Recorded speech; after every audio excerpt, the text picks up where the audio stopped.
Hoy tendremos la conferencia número 287 de noticias de actualidad en relación con la profecía bíblica. Hay bastantes noticias y algunas que han sido realmente impactantes, sobre todo en Europa.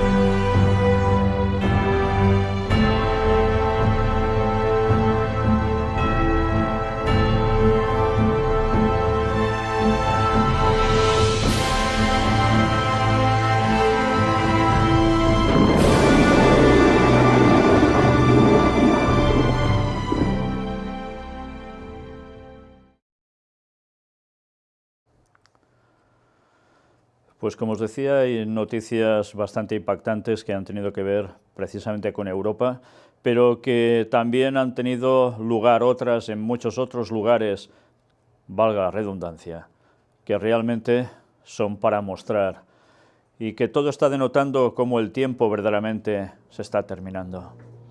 Vamos a empezar, eso sí, con algo un poco bastante más agradable, la creación de Dios. Y vamos precisamente a ver algo que nos puede hacer pensar. Una especie de tornado crea los sistemas solares. Investigadores del Instituto Niels Bohr han utilizado los telescopios ALMA para observar que una especie de tornado alumbra las primeras etapas de la formación de los sistemas solares. Y ahora vamos a ver un vídeo donde precisamente se muestran esas imágenes. Bien, ya ves, según lo que ellos aprecian o creen entender, a través de un sistema que forma como un torbellino se va generando lo que terminan siendo planetas, dicen. Bueno, en fin, siempre queda la duda porque evidentemente en unos pocos años de observación, algo que dicen que lleva tanto tiempo, es difícil que puedan comprobarlo tal cual. Pero a nosotros lo que ahora nos interesa es que realmente ellos ven que hay un modo de torbellinos que es lo que provoca que puedan generarse ciertas cosas. Una vez más, esto nos lleva, cómo no, a esos textos bíblicos que cuando habla de ese poder de Dios manifestándose, también aparece torbellino. Bueno, ya sabéis que estuvimos hablando en Puertas Dimensionales sobre este tema de efecto espiral, ¿no? En fin, vamos a dejarlo aquí porque ahora nos vamos a adentrar en arqueología con dos noticias bastante interesantes. La primera es que hallan una moneda de 1900 años en Jerusalén. Y lo han encontrado excavando en la ciudad de David. Tiene una hoja de parra de uva acuñada en un lado con las palabras Libertata Sion, mientras que en el reverso hay una copa con la inscripción Segundo año de la Gran Revuelta. Este detalle data la moneda al segundo año de la revuelta de los judíos contra el Imperio Romano, lo que indica que fue acuñada en el año 67 de la era actual. Mirad bien la moneda, porque veis que las letras que aparecen allí grabadas no es el típico hebreo que normalmente se conoce. Y la gente se pregunta, ¿y cómo puede ser? Pues bien, aquí nos va dando una serie de datos, ya hemos visto cuándo nos lo sitúa, y también, antes de comentar lo que ahora os mostraré, haceros destacar esto que veis aquí en este escrito. Miradlo bien. Dice: la ministra destacó que la moneda es una prueba más de la conexión histórica judía con Jerusalén, sobre todo tras la decisión de la UNESCO de desconocer los lazos del judaísmo con la ciudad santa. Eso no les servirá. En 1967 también volvimos a Betel, Hebrón, Silo y Elon Moré.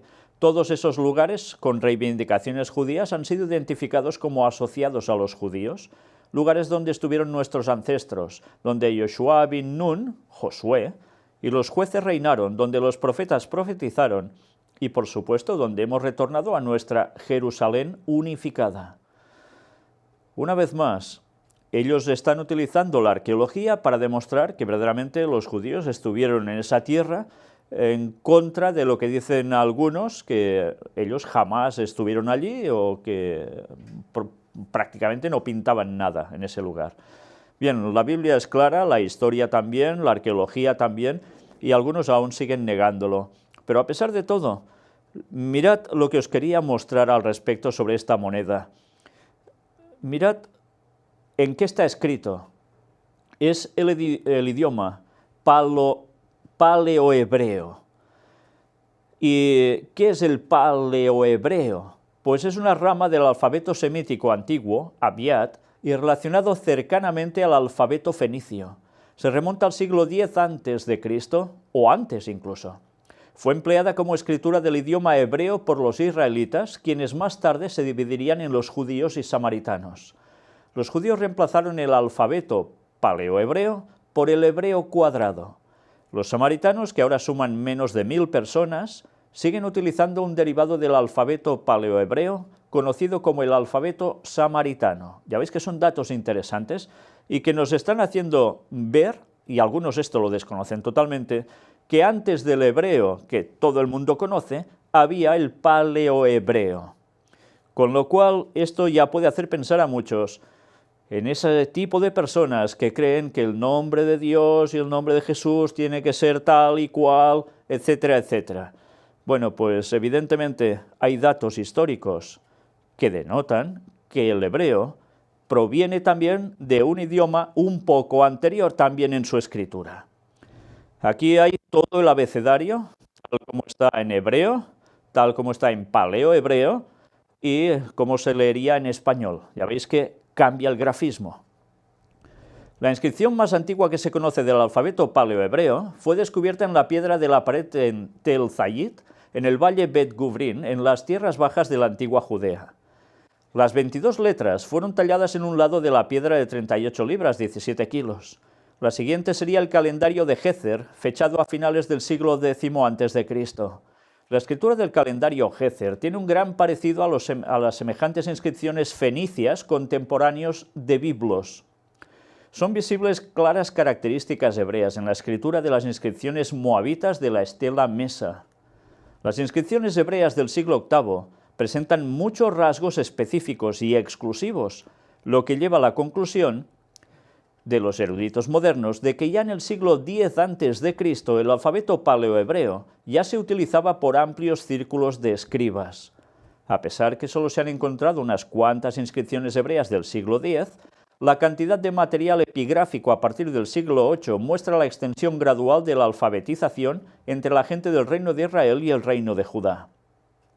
En 1855 se encontró una inscripción fenicia de 22 líneas entre las ruinas de Sidón. Cada línea contenía cerca de 40 o 50 caracteres. Se publicó una copia facsímil de la escritura en la United States Magazine, revista de Estados Unidos, en julio de 1855. La inscripción estaba en la tapa de una piedra grande, sarcófago tallada en un estilo egipcio muy fino. La escritura era sobre todo una historia genealógica de un rey de Sidón enterrado en el sarcófago. Estaba en idioma hebreo a excepción de unas pocas palabras. La escritura hebrea independiente evolucionó desarrollando numerosas características cursivas. Las características lapidarias del alfabeto fenicio comenzaron a ser cada vez menos pronunciadas con el paso del tiempo. Y haciendo un poco de historia nos dice: después de la captura de Babilonia de Judea, cuando la mayoría de los nobles fueron llevados al exilio, el alfabeto paleohebreo continuó siendo utilizado por las personas que se quedaron. Un ejemplo de tales escritos son el Tarro, siglo VI, antes de la era cristiana, de Gabaón, en la que los nombres de los viticultores se inscribieron. A partir del siglo V antes de la era cristiana en adelante, cuando el idioma arameo y la escritura se introdujo en un medio de la comunicación oficial, el alfabeto paleohebreo fue preservado principalmente para escribir el Tanaj por un grupo de escribas eruditos. Algunos fragmentos paleohebreos de la Torá fueron encontrados entre los rollos del Mar Muerto en una serie de cantidad de manuscritos que podéis ver aquí, entre los cuales hay trozos de Génesis, Éxodo y Levítico. La gran mayoría de las monedas asmoneas, así como las monedas de la Primera Guerra Judeo-Romana y la revuelta de Bar Kokhba, llevó al paleohebreo a ser leyenda. El alfabeto paleohebreo cayó completamente fuera de uso solo después del 135 después de Cristo. Y mirad a la derecha que aparece. El tetragramatón, en alfabeto paleohebreo, aparece varias veces en los rollos del Mar Muerto, extracto de los Salmos que datan de la primera mitad del siglo I después de Cristo. El texto está en el estilo de las letras hebreas de uso común después del exilio babilónico, pero el tetragramatón aparece repetidamente en alfabeto paleohebreo. Una vez más, da que pensar todo esto. Y mirad qué nos va diciendo finalmente aquí. En algún momento, en los últimos 2 siglos antes de Cristo, el alfabeto samaritano comenzó a apartarse del judío.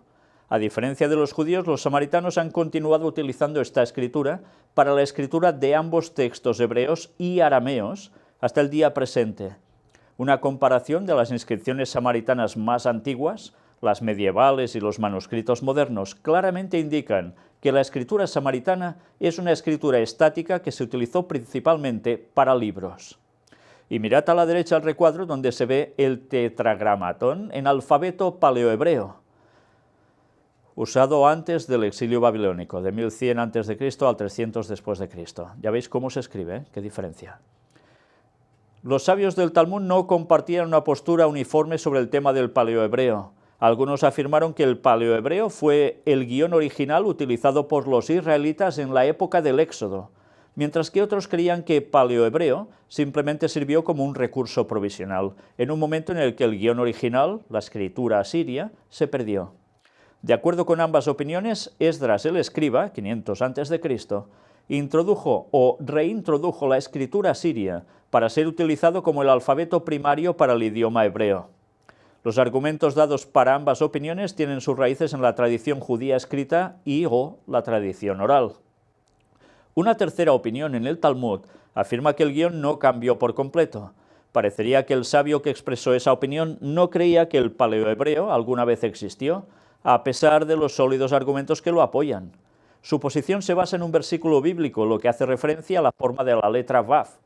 El sabio sostiene además que, dada la orden para copiar un rollo de la Torá directamente de otro, la secuencia de comandos no pudo concebiblemente haber sido modificado en ningún punto. Esta tercera opinión fue aceptada por los primeros eruditos judíos. Este argumento, sin embargo, también es débil porque se le permitió escribir la Torá al griego. En fin, que por tanto, ya veis, no todo es lo que algunos creen, hay siempre algo anterior. Dicho esto, mirad este otro descubrimiento, en una piedra el nombre de un gobernante romano de la Judea del siglo II. Los arqueólogos aseguran que el hallazgo tiene el carácter único porque se trata de la segunda referencia a la denominación Judea hallada en una inscripción del período romano. Y de aquí, ¿qué vamos a destacar? Mirad lo que está marcado en rojo. La primera mención a Judea aparece en otra reliquia, la piedra que conmemora a Pontius Pilate en Caesarea. ¿Os suena? Poncio Pilato, explican los científicos. Después de reprimir la rebelión de Bar Kokhba, los romanos trataron de borrar todas las menciones de la provincia de Judea, aseguran los arqueólogos, que esperan encontrar más inscripciones parecidas en el futuro. Ya veis, hasta el personaje tan conocido de Poncio Pilato es evidente que también existió. Hay personas que dudan de la existencia de Jesús, otros de algún personaje de los que menciona la Biblia. Pues la arqueología va demostrando que todo está ubicado donde corresponde y con los personajes que habían. Gracias a Dios que la arqueología aún sigue mostrando evidencias claras. Y aquí tenéis precisamente donde está esa inscripción. Y bien, vamos a dejar todo esto para entrar ya en materia y, cómo no, empezar con ese apartado de crisis. Solo mostraremos una noticia y tiene que ver con España en este caso. El Fondo Monetario Internacional pone fin a la era de los recortes y urge a España a subir la recaudación, sobre todo el IVA. Por tanto, una vez más, ya sabemos que quien va a pagar el pato va a ser el pueblo. Y ahora vamos a hacer un cambio de noticia para seguir en España a pesar de todo. BBVA cerrará 132 oficinas en España en febrero próximo por el mayor uso de canales digitales. Esto quiere decir que, evidentemente, muchas personas van a dejar de trabajar, unos con jubilaciones anticipadas y otros de algún modo tendrán que arreglarlo.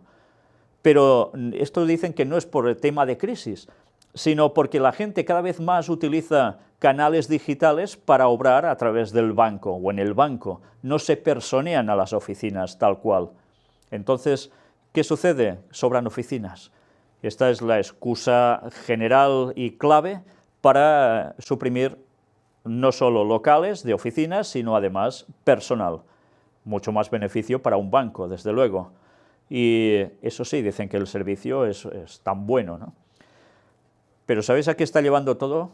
Pues precisamente a que utilicemos más las tecnologías y dejemos de empezar a maniobrar manualmente. ¿Y cómo? También, no solo en gestiones, sino en la cuestión económica. Dinero lo irás moviendo todo electrónicamente.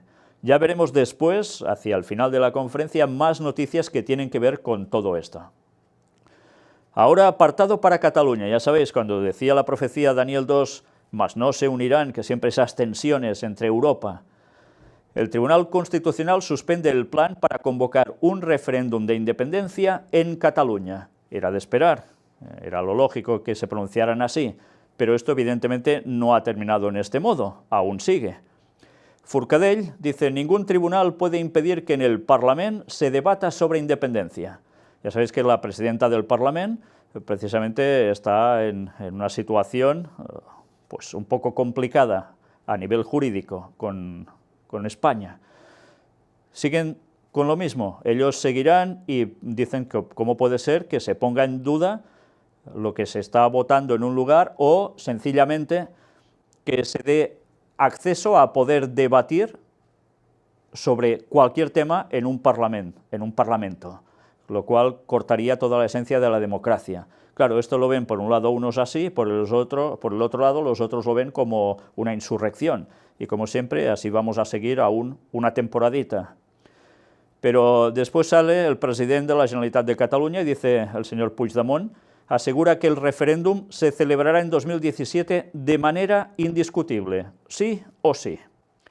Y bien, tendremos unos meses aún por delante movidos este año, y movidos en todos los aspectos, no solo por esta cuestión, sino también por todo lo que vais a ver a partir de ahora. Las noticias que tienen que ver con Isaías, Daniel, Apocalipsis, haciendo referencia a la situación de Medio Oriente, y que van a afectar, cómo no, al resto del mundo. Y mirad directamente la primera de ellas. Solo necesito 2 minutos. Periodista destapa en la ONU las mentiras de Occidente sobre Siria. Sí, evidentemente esto es de RT, que ya sabéis que pertenece a Rusia, pero es muy curioso porque lo que se va a mostrar ahora no es exclusivo de RT, sino que es esta periodista canadiense, Eva Bartlett, que viajó en Siria en repetidas ocasiones desde el inicio del conflicto, que está precisamente en la ONU o hablando para medios de la ONU, y mirad qué llega a decir ante lo que le llegan a preguntar. Realmente asombrosas sus declaraciones. Pues esta mujer dice claramente que allí se están haciendo cosas y diciendo cosas que no se corresponden, a tal punto que dice que no hay, en verdad, lo que muchos medios de comunicación occidentales dicen. Y además muestra algo interesante, y es o se habla diciendo haciendo referencia a una niña que aparece en distintas ocasiones, pues pasando las 1001, en plan de desgracia. ¿Y cómo puede ser que siempre sea la misma niña que aparece en esos reportajes? Ya hemos visto esto en más de una ocasión. Evidentemente todo esto son montajes. Esto no quiere decir que evidentemente no se esté pasando realmente mal allí y tantas personas muertas y heridas y demás, pero que además, eso sí, hay una serie de montajes para ir mentalizando a la gente respecto a lo que quieren que creamos en todos los aspectos. Una vez más, esto lo harán por un lado los occidentales y por el otro harán lo suyo los demás. En fin, que ya veis hasta qué punto realmente a veces cuesta saber cuándo una noticia es realmente cierta o no. Ahora vamos a ver otro vídeo, cómo trabajan realmente los cascos blancos, porque, ¿sabéis? Se habla mucho de los cascos blancos como personas que van allí a ayudar, a sacar gente de los escombros, etcétera, etcétera. Pues mirad bien, ya veis las declaraciones de la gente de allí, hablando pestes contra los cascos blancos. Todo propaganda, pero la verdad, nada de nada. En fin, ya sabéis cómo funciona. Ahora la guerra no solo se hace sobre el terreno, también es toda una cuestión mediática que se sigue combatiendo en cada hogar a través de los medios de comunicación, para llevarnos a una mentalización hacia un lado o el otro. Pero lo peor es que están jugando con la vida de las personas, como si nada, para conseguir los objetivos que la élite busca, que ya sabemos cuáles son. China, Estados Unidos. Atacar el principio de una sola China tendría un serio impacto sobre la paz. Si el principio de una sola China es interferida o dañada, China anulará el desarrollo saludable y constante de las relaciones chino-estadounidenses, señaló la Oficina de Asuntos de Taiwán de China. Y ya sabemos cómo terminará también el tema. Daniel 11 nos lo dice claramente en los versículos finales. China y Rusia van a mover, cómo no, sus elementos para ver conflicto final con Estados Unidos y Occidente. Y todo se va preparando, cómo no. El yihadismo usa América Latina para financiarse. Y concretamente se habla de algún país en concreto. Entonces, una vez más, da que pensar. Todo lo que está aconteciendo en Oriente Medio no solo se queda allí o llega también a Europa o Estados Unidos, también América Latina tiene sus repercusiones al respecto.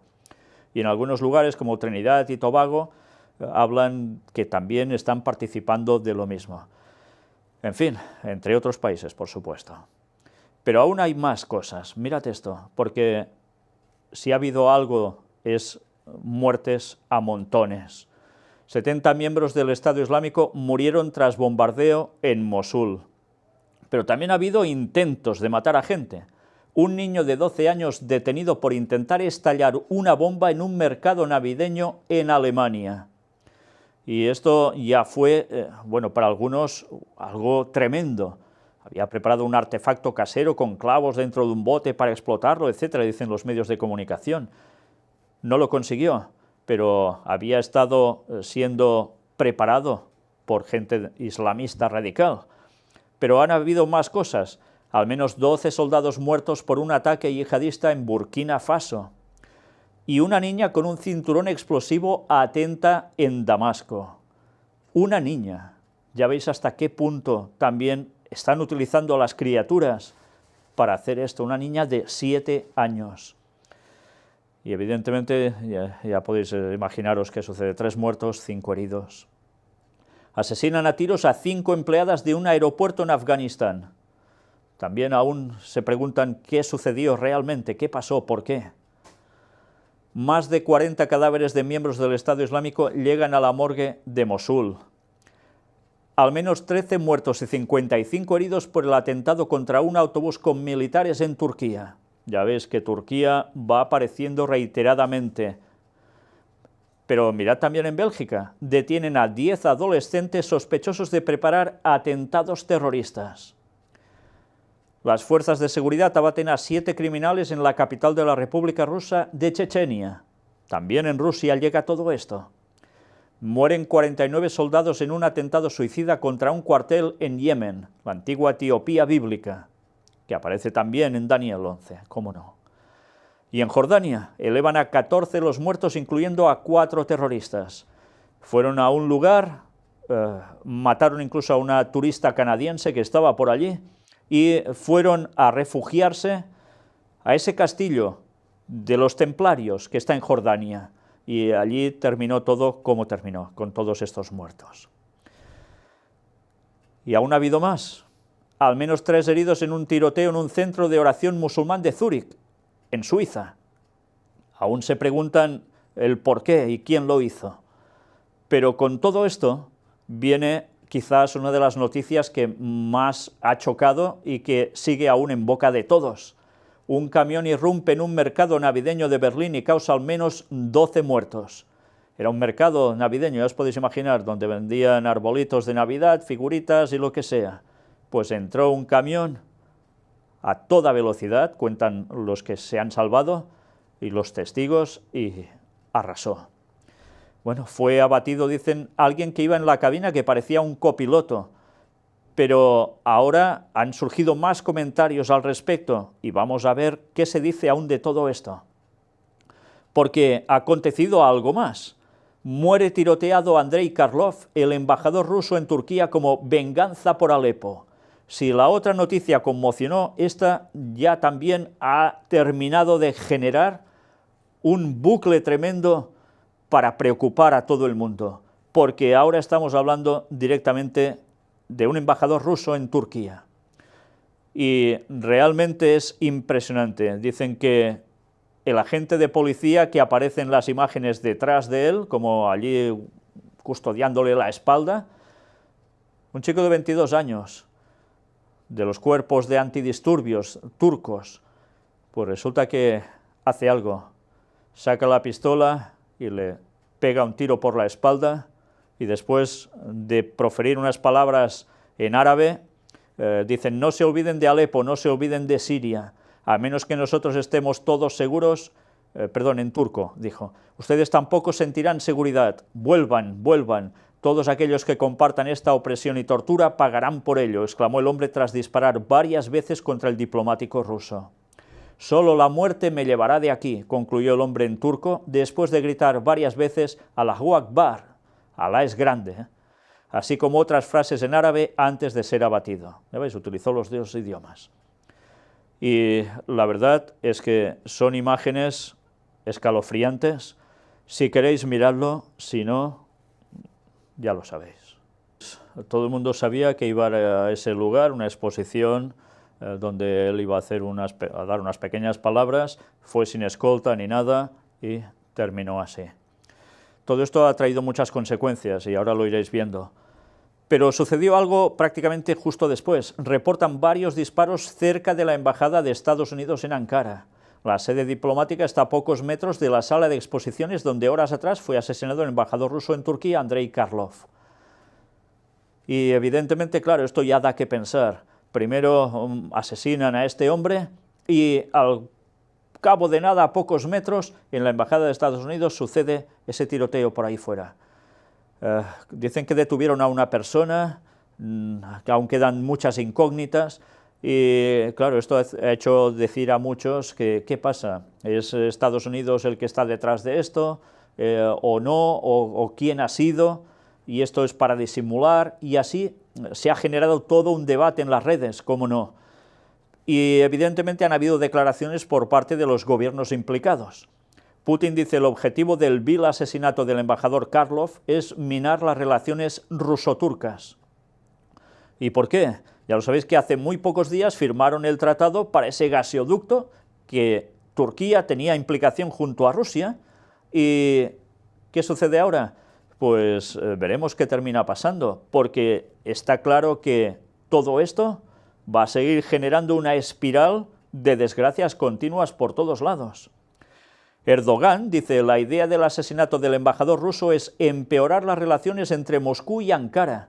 Ya veis que los dos llegan a las mismas conclusiones, porque ahora están como aliados.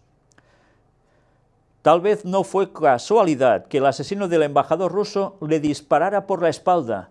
Esto lo dice un experto que dice que esto podía tratarse de un símbolo oculto. ¿Y quién lo dice? Pues el director del Centro de Estudios Orientales de Relaciones Internacionales y Diplomacia Pública, Vladimir Avakov. Ha afirmado que el disparo por la espalda que causó la muerte del embajador ruso en Turquía, Andrei Karlov, no ha sido una casualidad. Turquía es un país de símbolos. Tal vez todo es mucho más fácil, pero tal vez no fue casualidad un disparo por la espalda. Es un símbolo dual. Necesitaban una víctima antes de las negociaciones, cree el analista. Avakov recuerda que el ataque ocurrió en la víspera de la reunión entre Rusia, Irán y Turquía para tratar el alto el fuego en Alepo, programada para este martes en Moscú. Probablemente dispararon por la espalda para repetir la puñalada por la espalda que tuvo lugar hace un año, refiriéndose al derribo del caza ruso Su-24 por un F-16 de la Fuerza Aérea Turca. Es una provocación clara para socavar las relaciones bilaterales, explica el experto. Tampoco termina de decir quién está moviendo esto, pero mirad que dice: es posible que fuera una venganza de los insurgentes sirios, tales como el Frente al-Nusra o el Estado Islámico, pero no termina de poder saberlo tampoco. No obstante, el analista también sugiere que el atentado fue provocado por una tercera parte. Está claro que lo que está pasando entre Rusia y Turquía, en primer lugar, no es algo que le interese al clérigo opositor Fethullah Gülen, ni a las fuerzas que ostentan el poder en Estados Unidos, afirma. A lo largo de la historia del mundo, el Reino Unido, por ejemplo, en repetidas ocasiones, enfrentaba a Rusia y Turquía. Ahora este papel lo desempeña Estados Unidos, recuerda el experto, con lo cual ya está dando un culpable prácticamente. En fin, ya veis que la situación realmente es gravísima. Y se seguirá especulando, y han habido ya cuerpo ruso que ha ido hacia Turquía para intentar conseguir saber algo más de todo esto con detalle. Mientras tanto, ha sucedido algo también, al menos 5 muertos al naufragar una barca de refugiados en el mar Egeo, y también cerca de la isla de Lesbos, cerca de Turquía. Volviendo a lo que ha acontecido en Alemania, dice: tenemos al hombre equivocado. El autor del atentado de Berlín está armado y sigue en libertad, porque a quien detuvieron dicen que él no tenía nada que ver en el asunto y lo había reiterado varias veces, él era inocente. Bueno, pues ahora es lo último que ha salido, veremos si hay otro cambio de opinión o datos distintos, pero la verdad es que, una vez más, esto nos hace pensar mucho, muchísimo. Sabéis que precisamente todo esto ha sucedido el día 19 de diciembre de 2016. Y diréis, vale, ¿y qué? Pues, bueno, una vez más debemos sumar cifras. 19, 1 más 9, 10. Y el mes 12, 10 más 1 son 11 y más 2 son 13. Curiosamente, día y mes nos da 13, pero añadamos año. ¿Y cuánto nos sale? 13 más 2, 15, más 1, 16, más 6, 22. Una vez más, el 13 y el 22 moviéndose en este aspecto. ¿Será todo casualidad o es algo premeditado y preparado cabalísticamente para variar, como tantas veces? En fin, sea lo que sea, realmente la desgracia está allí. Y esto evidentemente, ¿qué provoca? Que la gente tenga temor. No solo lo que pasa en Medio Oriente se queda allí, todos los países se van viendo implicados. Y evidentemente el Papa ha salido a decir que pide que la locura homicida del terrorismo no encuentre más espacio en nuestro mundo, y da el pésame por el acto terrorista en Berlín. En fin, ya sabéis que los que mueven las cosas por detrás, por delante, dicen otra cosa, ¿no? Pues bien, mientras toda esta desgracia sigue siendo tema de debate en cada apartado de noticias que hay en los medios de comunicación, vamos a dejar por un momento esto, después además de ver tantos muertos en otros lugares, porque ya veis, parece que le demos más importancia cuando esto pasa en Europa o en un lugar occidental, pero y todas esas muertes que hay cada día en los otros lugares, ¿qué? Realmente lamentable, ¿eh? Pero todo esto evidentemente que va a generar más tensión, más ganas de solucionar las cosas. Donald Trump también se ha manifestado en consecuencia, diciendo que tienen que acabar con la muerte de cristianos y que hay que terminar con ese Islam radical. Ya lo hablaremos y lo mostraremos también en la próxima y última, espero, conferencia sobre Donald Trump, pero la situación sigue siendo al límite.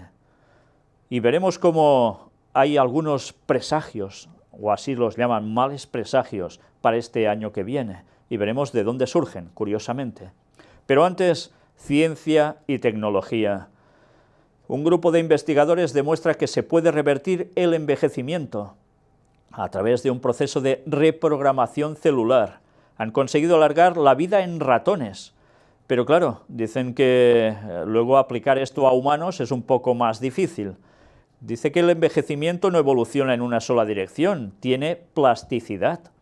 Sabemos que será mucho más complejo rejuvenecer a una persona, pero ya están trabajando para ello. Y mientras la ciencia sigue buscando la eterna juventud, por decirlo de algún modo, cuando es curioso, si solo nos quedan 14 años y pico para ser eternamente jóvenes, cuando regrese Cristo, los salvos serán jóvenes por la eternidad. Y además por la eternidad, no aparentar ser jóvenes y morirse al cabo de unos pocos años. el mal ya no existirá más, la muerte tampoco.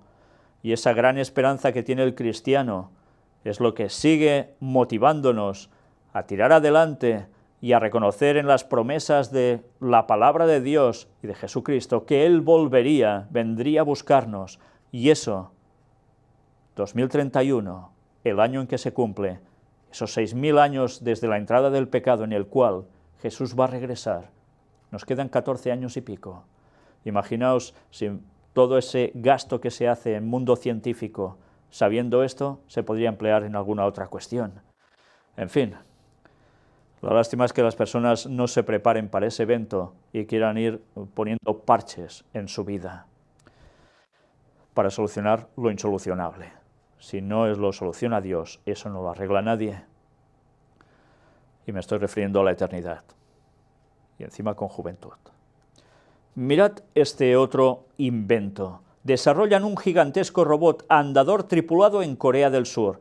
Dicen que se desconoce todavía qué usos tendrá el robot, que ya sabe caminar y mover las manos, y aún hará más cosas. Fijaos que hay una cabina en lo que sería el cuerpo de este robot, donde una persona se sienta a los mandos y es la que hace mover todo el sistema de este robot. Sinceramente recuerda un poco a lo que eran esos dibujos japoneses de hace tantos años, el Mazinger Z y Afrodita A y esas cosas. Lo que pasa es que allí iban en la cabeza y con un planeador que se posicionaba encima. Ahora esto lo han hecho así, y es un tamaño realmente considerable, 4 metros de alto, pesa 1,5 toneladas, y evidentemente esto da que pensar, porque con la capacidad de fuerza que puede generar, debe ser para poder hacer muchas cosas impresionantes. Imaginaos un poco a los antediluvianos, personas de este tamaño y de una fuerza descomunal también. Ahora es necesario hacer robots.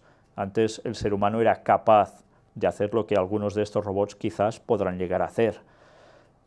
Mirad cómo funciona, porque realmente es espectacular, y a saber cómo lo van a utilizar.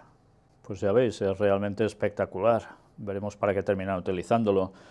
También esto se mostraba hace muchos años en un cómic del famoso Hombre Araña, en el cual alguien lo perseguía y iba en un artilugio así. Es curioso como con el paso del tiempo lo que parecía ciencia ficción pasa a ser una realidad. Pero atención ahora a esto.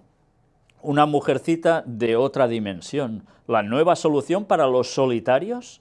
La compañía japonesa Vinclu ha lanzado un proyecto de mujer holográfica que nos despierta, nos envía mensajes positivos durante el día e incluso nos aconseja que tomemos un paraguas si salimos cuando llueve. Y fijaos, hay esta persona que está aquí en plan solitario y al lado tiene esto que parece una cafetera, pero que no. Dentro hay una imagen holográfica de una chica hecha en dibujos animados y que es como si fuera prácticamente su novia.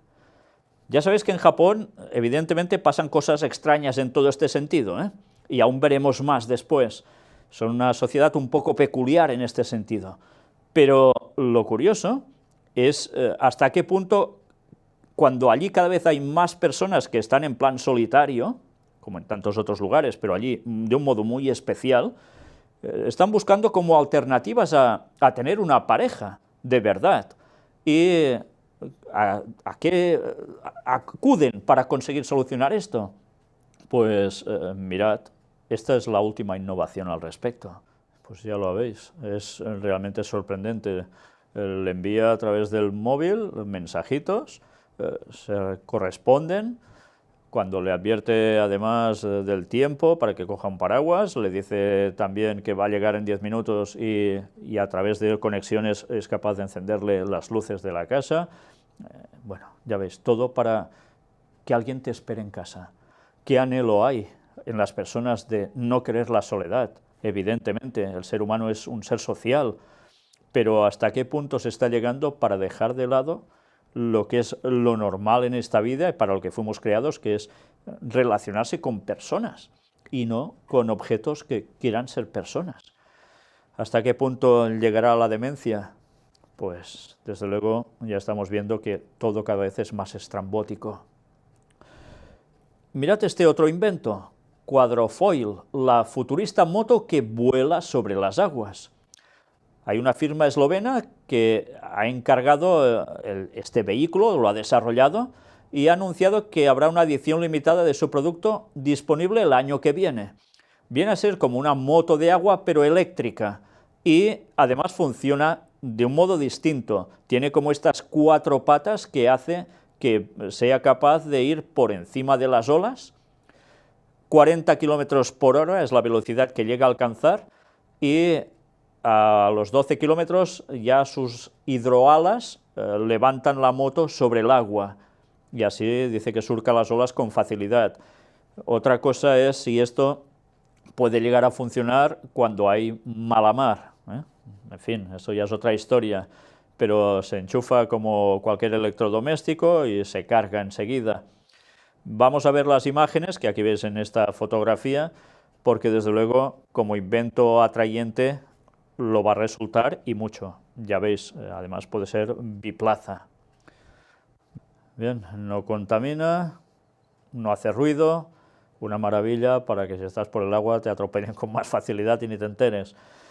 Pero desde luego es un invento que a muchos seguramente les va a encantar, cómo no. Bien, dejémonos de lado ahora con todo el tema de ciencia y tecnología y vayamos a otra cruda realidad: Latinoamérica. Apartado para Venezuela. 1 muerto y 300 detenidos tras saqueos en Venezuela. La verdad es que he recibido unos mensajes en voz de alguna persona que me decía que tenía contactos de alguien que estaba por allí y que la situación es escabrosa, al punto que después de terminar con todos los negocios de saqueos están yendo a casas particulares, la gente con temor tremendo, etc. Unos dicen que esto es cierto, en cambio otros dicen que no, que esto es falso. En fin, si alguien está en Venezuela y está viviendo esa situación tan caótica, pues si realmente lo vive, yo estaría encantado de saber datos al respecto para poderlo mostrar. Porque una vez más, ya sabéis, la campaña mediática desde fuera cambia mucho y no sabes hasta qué punto una cosa es cierta o no. Que hay situación de escasez, eso seguro que es indudable, por lo que varias personas ya me han comentado allí. Y apartado para México, también en Latinoamérica, un grupo armado irrumpe en una boda y asesina a 4 personas en el municipio de Vistahermosa, en el estado de Michoacán. Pues ya veis, una boda termina siendo un funeral.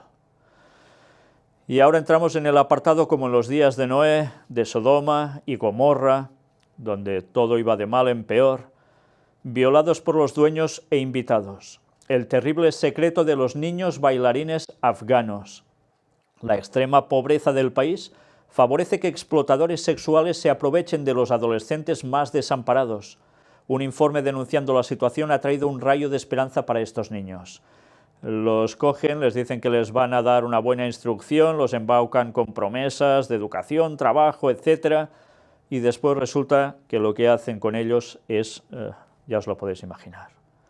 Una vez más, ¿qué tiene el ser humano tantísimas veces que es capaz de hacer estas auténticas barbaridades? Pero ya sabéis, esto que dice alguien, no, esto sucede en esos lugares porque son gente que creen en no sé qué, sí, pero no estamos viendo que suceden estas cosas en tantos otros países, por más adelantados que algunos nos creamos. Parece ser que el ser innato humano cada vez va peor. Y bueno, ya sabéis, Dios pondrá justicia en breve, y vaya que se la va a poner. Escándalo en el atletismo de Estados Unidos. 368 gimnastas denuncian abusos sexuales en los últimos 20 años. Incluyen a entrenadores, etcétera, etcétera, también directivos. ¿Hasta qué punto llega todo? Ya lo veis, no solo es cuestión de países que puedes decir son subdesarrollados o... No, en todas partes cuecen habas. Ha aparecido también esto en National Geographic, en su portada. En la edición que será de enero de 2017, dice, explorando nuestros entendimientos y definiciones de género, National Geographic presenta a la activista de derechos de los transexuales, Avery Jackson, de 9 años de edad. la primera vez que una persona trans ha hecho la portada de la revista.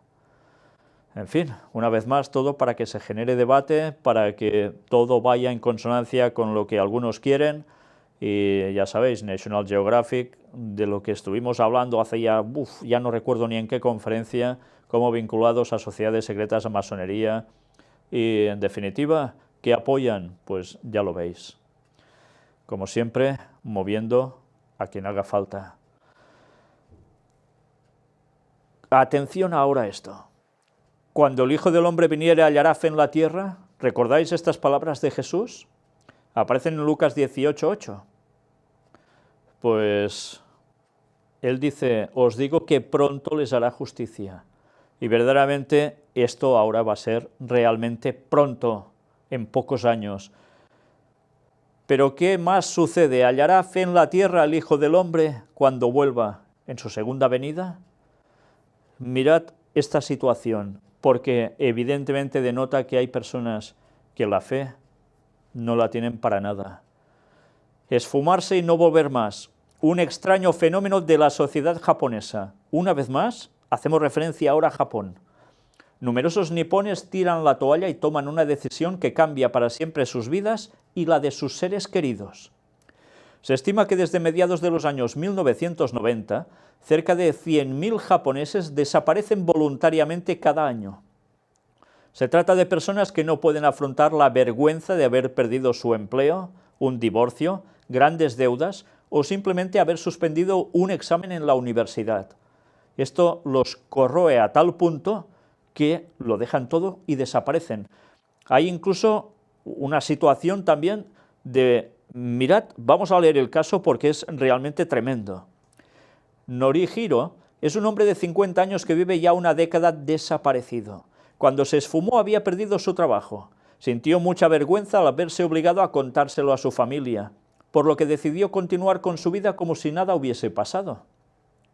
Se levantaba todas las mañanas, desayunaba, se despedía de su esposa e hijo y se pasaba todo el día sentado en su vehículo sin hablar con nadie y sin comer. Transcurrido algún tiempo, sus familiares comenzaron a sospechar y al sentirse culpable de no tener más dinero para mantenerlos, decidió desaparecer sin previo aviso.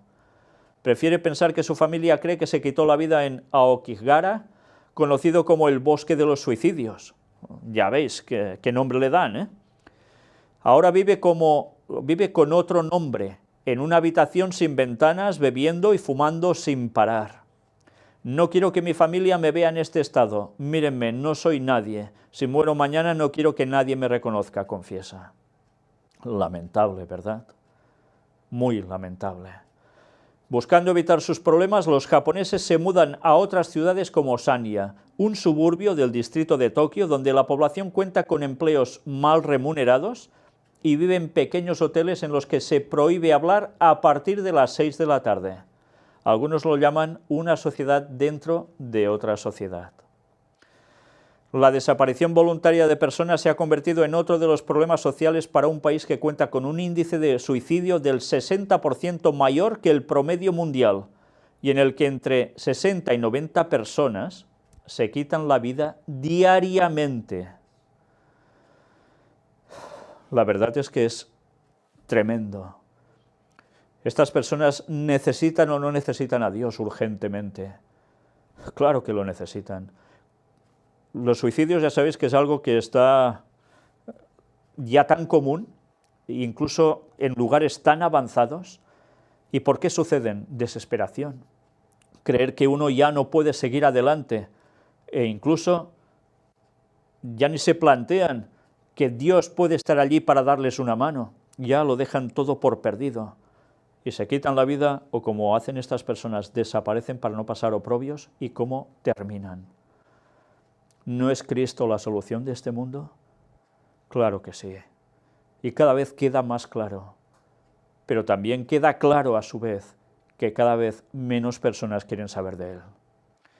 La verdad es Cristo. Su palabra es verdad. Seguirlo, buscarlo en oración y ante todos los problemas de la vida y veréis que Dios responde, nunca nos deja si hacemos su voluntad. Lo podremos pasar mal, pero nos va a ayudar y nos seguirá ayudando hasta el final. pero hay que tener fe.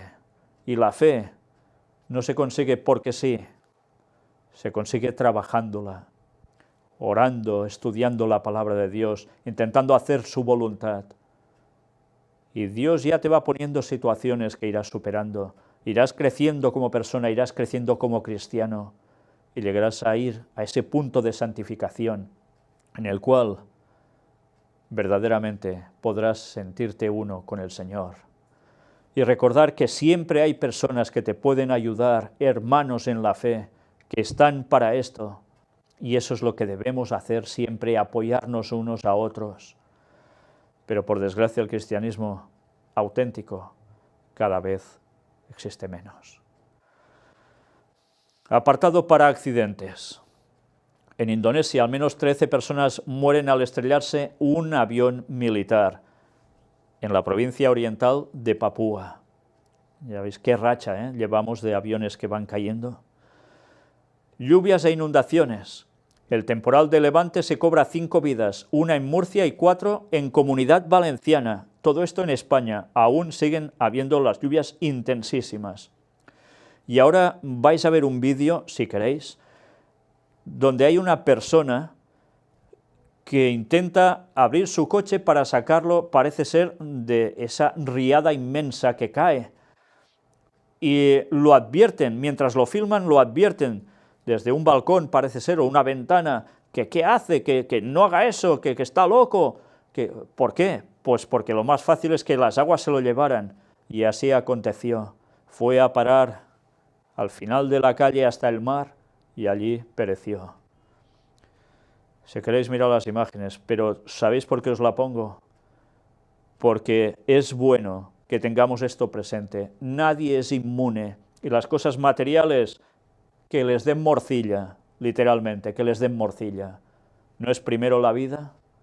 Y a veces agarrarse a las cosas, ¿a qué puede llevar? Incluso a la muerte. Vamos a verlo. De algunos que hacen de kamikaze en este caso, o de inconscientes, otros se juegan la vida para salvarlos y pueden terminar también mal. Bien, pues ahora vamos a entrar en el apartado para el Vaticano, y por cierto, impresionante foto, impresionante, encarado como no siempre hacia el obelisco. Apartado para Nueva Era. El Papa le pide a Carmena que le envíe su buena onda. Si no reza, pídame bien y envíeme buena onda, se lee en la carta, ya sabéis, es la alcaldesa de Madrid. Y además dice que tiene inteligencia y coraje por lo que plantea en favor de los refugiados. Pero sobre todo lo interesante es esto. Como ella parece ser que su tendencia no es cristiana en sí, que si no reza, pídame bien y envíeme buena onda. Pues realmente esto es el pensamiento de la nueva era. La lástima es que los católicos vean esto y se queden absolutamente igual. Con el pensamiento vas a conseguir generar algo. Esto es espiritismo, directamente, y el Papa promocionándolo así. Da pena, da pena. Y tanta gente creyendo que es el enviado de Dios. El anticristo. Líder moral. La Santa Sede pide en la ONU el fin del uso de armas convencionales. El observador vaticano, Monseñor Iván Jurjovic, en su intervención este lunes en Ginebra en la conferencia de revisión de la Convención sobre prohibición o limitación de algunas armas consideradas dañinas o con efectos indiscriminados. Una vez más, se muestran como esos líderes de la moral para que todo esto se termine. En fin. Todo el mundo en pos de la bestia, líder moral. Francisco pide a los gobiernos que asuman un estilo no violento. Los que cubren cargos institucionales en ámbito nacional o internacional están llamados a asumir en la propia conciencia y en el ejercicio de sus funciones un estilo no violento. Un estilo que no es sinónimo de debilidad y pasividad, sino al contrario, presupone fuerza de ánimo, valentía y capacidad de afrontar las cuestiones y los conflictos con honestidad intelectual, buscando verdaderamente el bien común antes y más que cualquier interés de parte tanto ideológico como económico y político. el bien común por encima de todo. Ideológico, pues si tú tienes otra idea distinta a lo que ellos tienen sobre el bien común, ya sabes lo que vas realmente mal, según ellos, claro. No, es que, como siempre, todo lleva a esto, nos está mentalizando para un bien común bajo un esquema, pero si algo en ese esquema falla, ya no es bien común para ellos, con lo cual pasas a ser todo lo malo, ¿eh? Lo ha explicado el Papa Francisco en el encuentro que ha tenido esta mañana con los nuevos embajadores de Suecia, Fiji, Moldavia, Mauricio, Túnez y Burundi, procedentes de regiones del mundo bien distantes y diferentes entre ellas, y este hecho constituye siempre aquí en Roma un motivo de complacencia, porque el horizonte de la Santa Sede es por su naturaleza universal. Y vaya, nunca mejor dicho, y la profecía es clara, porque finalmente volverán a mandar con el domingo en todas partes. Esa es la profecía y eso se va a cumplir. A causa de la vocación y de la misión que Dios ha encomendado al sucesor del apóstol Pedro, ha explicado el Santo Padre en su discurso. Siguen mintiendo a la gente diciendo que son los sucesores de Pedro. Una misión esencialmente religiosa, que sin embargo asume en la historia también la dimensión de las relaciones con los estados y sus gobernantes. Asimismo, el Papa ha precisado que en tal ambiente histórico, la Iglesia Católica, que tiene en la Santa Sede, por así decir, su centro unificador y propulsor, está llamada a transmitir y testimoniar esos valores espirituales y morales que están fundados en la naturaleza misma del ser humano y de la sociedad, y que, como tal, son compartidos por todos aquellos que persiguen la promoción del bien común. Una vez más, si estás en esa sintonía suya, en esa onda, muy bien. Si no, pues vas contra los valores espirituales y morales. Una vez más, qué claros son cuando hablan, cuando sabes su lenguaje. Lo están preparando todo y mientras quedan como los líderes morales. El presidente de Colombia al Papa en la audiencia. Necesitamos su ayuda. En la audiencia, Santos le regala un balígrafo con escrito: las balas han escrito nuestro pasado, la paz es nuestro futuro. El presidente Uribe llega también a Roma. Y era de esperar. El Papa se acercó y al recibirlo le dijo: bienvenido, gusto de verlo en su tercera visita, en su tercera venida. Todo se desarrolló según el protocolo. Al sentarse el presidente le dijo: necesitamos su ayuda. El mandatario colombiano le regaló un balígrafo, o sea, un bolígrafo lapicero realizado con un cartucho de ametralladora calibre 50, en el que estaba grabada la frase: las balas han escrito nuestro pasado, la paz es nuestro futuro. También le regalaron una pequeña porcelana con orquídeas, la flor nacional de Colombia, y símbolo de la paz, realizada por una artista colombiana. El Papa, por su parte, le entregó el medallón de la paz, además del mensaje del Día Mundial de la Paz, y 3 libros que el Papa resumió como mis 3 libros sobre la ecología. Al salir el presidente le entregó un sobre blanco cerrado. ¿Qué habría allí? Bueno, se supone que siempre se hace esto con talones de dinero. Mis 3 libros sobre la ecología. Está haciendo referencia a los 3 libros que el Papa evidentemente está dando a todos los presidentes de las naciones como la hoja de ruta a seguir. Todos en pos de la bestia. Termina la reunión entre Santos, Uribe y el Papa en el Vaticano. No solo fue Santos, también fue Uribe. El sumo pontífice también hizo 2 reuniones por separado con el jefe de Estado y el expresidente. La decisión del Papa de hablar con ellos dos, líderes alrededor de los cuales el país se ha polarizado en la búsqueda de la paz, pone de manifiesto un hecho sin antecedentes. El Vaticano buscando un acuerdo político entre los principales sectores políticos en confrontación para salvar el proceso con las FARC. Ya veis, de mediadores absolutos, de mediadores para la paz de un modo impresionante, poniéndose en la política para arreglar un país. Se trata de un viaje de suma trascendencia para ambos dirigentes, por la autoridad moral que les inviste su santidad. A pesar de sus enormes diferencias políticas, a Santos y a Uribe los une el enorme respeto que les inspira su anfitrión. O sea que los dos están sometidos ¿a quién? Al papado. La audiencia fue tan sorpresiva que ninguna de las partes confirmó las condiciones de un eventual encuentro simultáneo entre los tres. De hecho, el jueves, Uribe anunció en el Congreso que solicitaba un permiso para ausentarse porque el Papa le pidió verlo. Voy a procurar llegar al Vaticano. No es fácil, hacia las 10 o 10:30 de la mañana, dijo Uribe en el Senado. Santos, por su parte, tiene confirmada para la mañana de este viernes la audiencia con Francisco como parte de la agenda que se programó por la entrega del Premio Nobel de la Paz. Lo dejan todo para ir a ver al Papa, ¿eh? María del Rosario Guerra, senadora del Centro Democrático, reveló a El Tiempo que Uribe viajó con la mejor voluntad.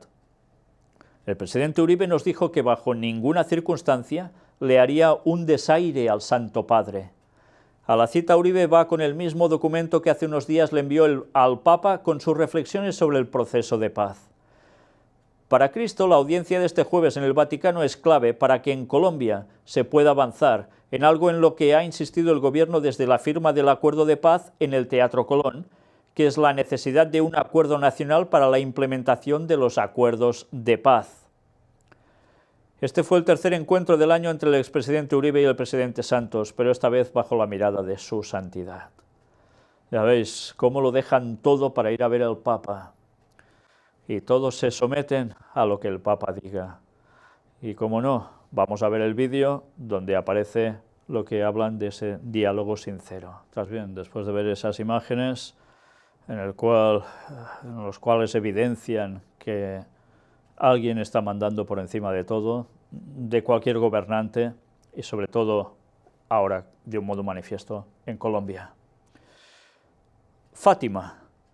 El Papa Francisco va a Fátima el 13, como no, de mayo de 2017 en el centenario de las apariciones, que ya sabéis, día 13. Lo confirmó oficialmente el santuario, aunque el programa definitivo aún no ha sido divulgado. Por tanto, vamos a ver otro viaje del Papa, en este caso, a Fátima. ¿Vejez sabia? ¿Qué es esto? Francisco en la misa de su cumpleaños, recen para que mi vejez sea fecunda. Ha celebrado privadamente en la Capilla Paulina en el Vaticano junto a cardenales y obispos. Y aprovechando su 80 aniversario, también invitó a algunas personas a comer con él. Algunas personas consideradas pobres, ya lo sabéis. Todo un detalle, claro. El Papa Francisco inició este sábado, día de sus 80 años, celebrando muy temprano una misa en la Capella Paulina en el Vaticano, junto con los cardenales que residen en Roma. Francisco en la homilía se dirigió a ellos improvisando y habló de memoria y gratitud, de gracia y pecado, de alegría y fidelidad. Les agradeció porque me acompañan y añadió que desde hace algunos días me viene en mente una palabra que puede parecer fea y asusta, vejez. Y si bien se dice que la vejez es sed de sabiduría, esperemos que lo sea también para mí. Y ha citado el poema de Plinio que dice, la vejez se nos viene, llega de golpe, pero también es una etapa de la vida para dar vida, alegría y esperanza. La vejez es tranquila, religiosa y también fecunda. Recen, le ha solicitado el Papa a los presentes, para que la mía sea así, tranquila, religiosa y fecunda, y también gozosa. Les ha invitado además a no perder la gracia de la memoria porque es parte del amor mirar la historia de dónde venimos, a nuestros padres y predecesores, el camino de la fe. ¿Verdaderamente la vejez del Papa es sabia? Pues todo lo contrario, porque si fuese sabio dejaría de ser pontífice, dejaría de estar donde está y se pasaría del lado de Dios de verdad. No es sabio. Además, es capaz de decir que espera que sea religiosa y fecunda, además de tranquila. ¿Fecunda en qué sentido? También gozosa, dice. Pues porque irá viendo, y eso está claro, que si está vivo lo va a ver, cómo el Vaticano va posicionándose para instaurar lo que han buscado durante tanto tiempo, por mandato satánico, siguiendo esa agenda que les ha marcado, y qué bien lo están haciendo. En fin, tantos se van a enfadar porque digo estas cosas, pero una vez más, a la ley y al testimonio, si no dijeren conforme a estos porque no les ha amanecido, Isaías 8:20, y la ley la han cambiado, han hecho lo que han querido, y el testimonio de Jesús encima lo regirán. Por tanto, todo está dicho. Rusia, ecumenismo. Putin habla con el Papa Francisco sobre la protección de los cristianos en zona de conflictos. El presidente ruso mantuvo una conversación telefónica con el sumo pontífice, que este domingo cumple los 80 años. Y es curioso, porque el Papa pide, de hecho, o habla a Putin para la protección de los cristianos. Y Donald Trump ha dicho precisamente, al ver lo que ha acontecido en Berlín, lo que antes hemos comentado, que hay que hacer lo mismo. No puede ser que se mate a los cristianos, hay que actuar. Y ya sabemos a quién responden los dos. Al mismo, al que va de blanco, cómo no. Espectáculo. Videomensaje de Francisco: hacer obras de misericordia es invertir en el paraíso. El Papa envía unas palabras para el concierto de beneficencia Avrai con Claudio Baglioni, que se realizó el sábado en el Vaticano. Es interesante porque vais a ver cómo en el Vaticano la música que está orquestada, pero además con otro tipo de instrumentos y con cierto tipo de canciones, ya está totalmente admitido. Se hizo en el auditorio más grande del mundo, dicen, que es el que está en el Vaticano, donde hay esa extraña figura de un Jesucristo entre unas explosiones o llamas tremendas, y que ya estuvimos tratando de ello.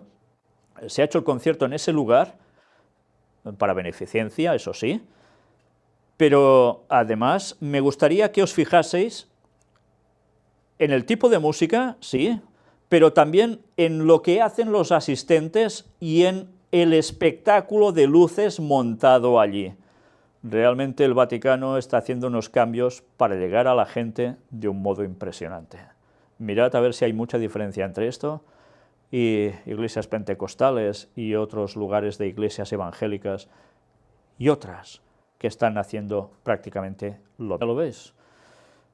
Todo hecho en plan espectacular, como no, como si fuera cualquier concierto que puedes encontrar en cualquier parte del mundo, tocando fibras, como no, siempre buscando el sentimentalismo. Y no estaba previsto, dicen, que hubiese cámaras de televisión, fue la RAI, y además, después de ir la radiotelevisión italiana, se consiguió emitir, como no, prácticamente para todo el mundo. Con lo cual siempre esa promoción impresionante donde el Vaticano queda como el benefactor de la humanidad. Qué bien están trabajando. Hace unos años, imaginaos esto, en el Concilio Vaticano II, justo antes de que empezara, hubiese sido un escándalo hacer algo así. Han pasado unos años y ya veis, como cualquier otro lugar de cualquier otra creencia que se diga cristiana. Antes os decía, un mal presagio para este año, dicen algunos. Mirad, un milagro de la sangre de 627 años de edad no ocurrió, anunciando el desastre para 2017. ¿Y en qué consiste? Ya sabéis, estuvimos hablando sobre esta sangre del que llaman San Genaro, que está licuada, y bueno, eso acontece cada X tiempo, pero este año no ha sucedido. Con lo cual dicen, si el milagro de la licuefacción no se produce, puede anunciar un desastre para los próximos meses y años. La sangre no llegó a ser líquida en 1939, el año en que comenzó la Segunda Guerra Mundial, y en 1980, el año del terremoto de Irpinia, según el informe de Stampa. Una vez más, esto se añade a esos rumores de que este año va a ser catastrófico, y la verdad, yo no sé si va a haber lo que algunos llaman la Tercera Guerra Mundial o no ya. Lo que sí sé es que evidentemente, si hacemos un repaso de los últimos años para acá, nos damos cuenta cómo todo se va precipitando tal como la profecía hablaba, y no podemos esperar que todo sean florecillas, más bien todo lo contrario. Ahora el catolicismo, como siempre, con sus reliquias y sus cosas extrañas, en fin. Pero cuidado, porque ya sabéis que estamos en época conocida como las fiestas de Navidad. Pronto va a ser Navidad, de aquí 5 días, y los adventistas también están cayendo en lo mismo que el paganismo a nivel mundial, que se dice cristiano. Apostasía omega de lleno. ¿En qué consiste? Vais a ver un vídeo que tiene que ver con la parte latinoamericana de la Iglesia Adventista, en el cual también hacen referencia a la Navidad y de un modo bastante curioso, como mínimo. Ya sabéis que un cristiano en sí no debería celebrar la Navidad como tal, porque no es el día del nacimiento de Cristo, evidentemente, es el día del nacimiento de Tamuz, que tiene que ver con Babilonia, y el catolicismo lo que hizo es adaptar esa festividad, cristianizarla, entre comillas, y hacer pasar, una vez más, la idolatría pagana a cristianismo y así quedar todos tan contentos. Pero evidentemente es muy difícil salirse de este mundo para no darse cuenta que la Navidad es algo que aún está impregnando la sociedad, con lo cual, ¿qué debe hacer el cristiano? Aprovechar la Navidad, que es un día que parece que la gente quiere ser más bueno, para dar testimonio de la fe, diciendo las cosas como son, que sucedió en ese entonces, y realmente, claro que es una maravilla que Cristo naciera en un establo en Belén y que eso llevara una vida de 33 años y medio para terminar en un ministerio los últimos 3 años y medio suyo, públicamente, y que llegase a morir por nosotros, a resucitar y darnos la salvación. En consecuencia, ese es el mensaje que deberíamos dar, pero que no siempre se da, sino que se termina cayendo muchas veces en lo que el mundo hace por Navidad. Y mirad además cómo se fomenta esto incluso en iglesias adventistas, en vez de decir las cosas claras. Verdadero sentido en celebrar Navidad. En esa canción en plan Disney llegan a esa conclusión. Por tanto, están fomentando el celebrar la Navidad sí o sí, pero sin decir en ningún momento que realmente esto no es lo que es y que hay que dar un mensaje claro al mundo. Es una lástima. Evidentemente que si es un día que la gente celebra para bondad, pues perfecto, muy bien, no les echemos agua a la fiesta, pero digámosles las cosas también para que conozcan, para que puedan llegar a pensar un poco más allá de una tradición que se ha impuesto totalmente pagana. Y aprovechemos ese día, cómo no, para estar del lado de Cristo bien posicionados. Y sí, hacer el bien como el resto de los días. Por tanto, qué lástima que a través de una vez más del sentimentalismo se estén influyendo conceptos a la gente y además gente que debería conocer la verdad a la perfección. Qué lástima. Canadá, mirad qué sucede allí también. 9 personas murieron en Vancouver la noche del jueves por sobredosis de fentanilo. Es un poderoso opioide usado como anestésico. Solo en noviembre murieron en esa ciudad 35 personas a causa de esa sustancia, que es la misma que dicen que mató al cantante Prince. Unas 1.300 personas consumen fentanilo cada día en Vancouver. El Ministerio de Sanidad de Columbia Británica ha gastado 30 millones de euros en medidas. Y aún y así, ya veis los resultados. Qué mal está la gente para llegar a tomarse estas cosas y esperar algo distinto. En fin. Pero cuidado, mirad también en Rusia, qué situación. Aumentan a 41 las personas muertas por consumir una loción para el baño en Siberia. Claro, cuando lees este titular dices, ¿cómo? ¿Se toman una loción de baño? Fueron hospitalizadas 54 personas con síntomas de intoxicación. La etiqueta de dicho preparado indica claramente que su ingesta está prohibida. Muchos rusos no pueden permitirse comprar vodka legal y consumen masivamente preparados que incluyen alcohol como colonias y lociones. Según la prensa local, debido a la profunda recesión en la que se encuentra sumida la economía rusa desde 2014, los rusos con menores ingresos no pueden permitirse comprar vodka legal y vuelven a consumir masivamente preparados que incluyen alcohol como colonias y lociones. Esto incrementa el número de intoxicaciones mortales, especialmente en las vacaciones navideñas, cuando se dispara el consumo de alcohol, porque esto además es lo que más acontece. Llega la Navidad y a celebrarlo, ¿cómo? ¿Con agua? Pues precisamente no. Y ya veis qué situación hay en Rusia. Mucha gente lo está pasando realmente mal a nivel económico. Por supuesto, los magnates no. Seguirán haciendo sus negocios de gasoductos, petróleo, lo que queráis. Pero el resto del pueblo, Claro, no todos están así de mal, pero ¿cuántos realmente lo pasan mal?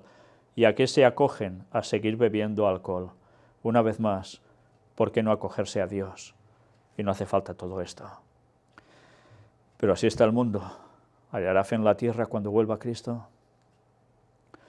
Mirad también esto, porque una vez más nos dará que pensar.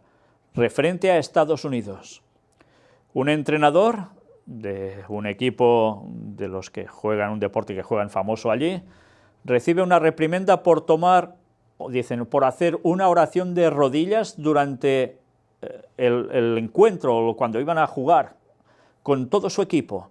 Y además, claro, puso las manos sobre la cabeza de uno de los chicos, y todo esto ha destapado, una vez más, esa trifulca entre unos que dicen: ¿cómo orar en público ante un evento así? Esto no puede ser, no puede ir esto junto a un evento deportivo, nada que ver, no se debe mezclar la religión con esto.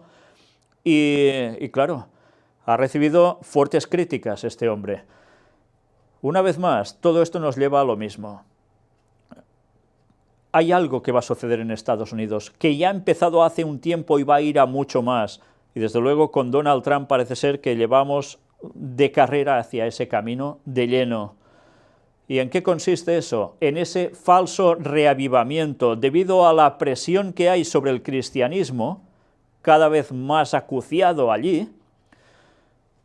Hay una respuesta, una contraofensiva a ello.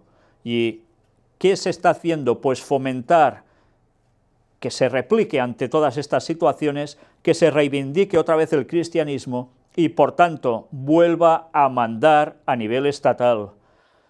Una vez más, estas cosas no pasan porque sí. Todo tiene un porqué y tiene un sentido, y esto claramente es para conseguir, ¿cómo no?, ese falso reavivamiento que va a llevar a leyes estatales como la ley dominical, y que todo el mundo deberá ir en consonancia con ella. Es profecía y se va a cumplir. ¿Que esto no se haya hecho expresamente por esto? Pues seguramente. Pero cómo no, ya son demasiadas cosas que están llevando a un mismo punto, y eso no podemos obviarlo. La profecía se está preparando delante nuestro. Antes os decía también que hablaríamos más sobre la cuestión de chip, de control en general. Pues ahora ha aparecido algo a tener en cuenta. En Estados Unidos quieren que los enfermos de Alzheimer o niños discapacitados en su desarrollo lleven todos, si tienen autismo sobre todo, para no vagar en solitario y extraviarse, lleven todos un tipo de chip que en consecuencia sepan dónde se encuentran las 24 horas, los 7 días de la semana. Automáticamente dicen que, como esto no se pone a nivel de público para que se vote o no, ni siquiera entre muchos legisladores se va a debatir, sino que lo quieren imponer directamente, diciendo que es una necesidad y, por tanto, sí o sí habrá este tipo de control. Si realmente esto llega al final a ser, pues ya os podéis imaginar, hay personas que se están quejando diciendo que esto no puede ser. Es absolutamente asombroso que las mayorías republicanas en la Cámara y en el Senado sean tan ciegas al gobierno que permitirían un programa federal de seguimiento, no para criminales en los Estados Unidos, no para terroristas, ni para inmigrantes ilegales, ni siquiera para inmigrantes que cometen delitos, sino para las personas con discapacidades del desarrollo, un término que está sujeto a una amplia interpretación errónea. Por supuesto, porque a cualquiera le pueden decir que tiene una discapacidad, como se lo certifiquen así los médicos, aunque no sea verdad, ¿qué? Y control absoluto sobre esa persona.